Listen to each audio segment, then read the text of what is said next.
Have you ever imagined that NASA announced that they found aliens? Wouldn't that be fantastic? Well, no. It would be horrible news because it could mean that the end of humanity is practically certain. Why would the most exciting discovery in humanity be bad? Imagine the development of life as a flight of stairs from inception to us today. The first step is for dead chemistry to turn itself into self-replicating patterns that is able to evolve. The second step is for newborn life to become more complex, meaning that they are able to use electricity more efficiently and build more complicated structures. On the next step, our cells need to combine to become multicellular organisms, enabling greater variety for evolution. The step above is when the species evolved brains, which enables the use of culture, sharing knowledge, and using tools. The species can now dominate their entire planet and possibly harness its power via electricity. It is in the nature of life to make shy attempts to reach out to cover every corner of their star's system. Since planets have carrying capacities, they would need to venture into space and find somewhere else to live sometime in the future.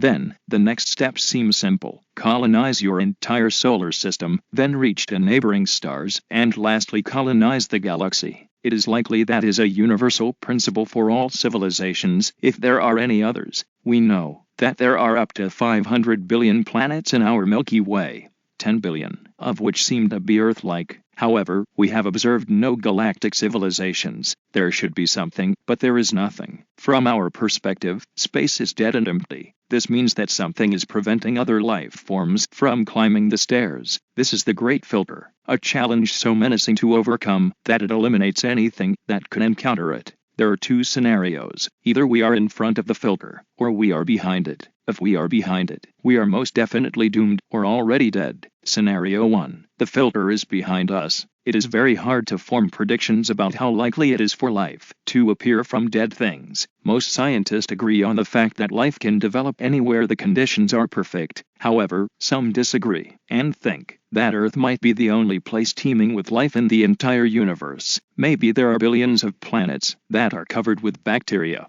in the universe, but no planet except ours has achieved our level of complexity. Scenario 2. The filter is ahead of us. Even if a horrible disaster launched us back into the past, humanity could recover. An extremely depressing reality is that once a civilization develops, it is already on a path to self-decimation. Key factors include nuclear wars, nanotechnology, that is uncontrollable and disastrous genetic engineering of deadly bacteria, or it is much dumber, species become more competitive and annihilate the planet necessarily whilst competing with each other for resources. The most we can hope for is that Mars is devoid of life. There are no fish in the oceans of Europa, and the planets of the Milky Way harbor only empty oceans. I hope you enjoyed this video. See you next time. Bye.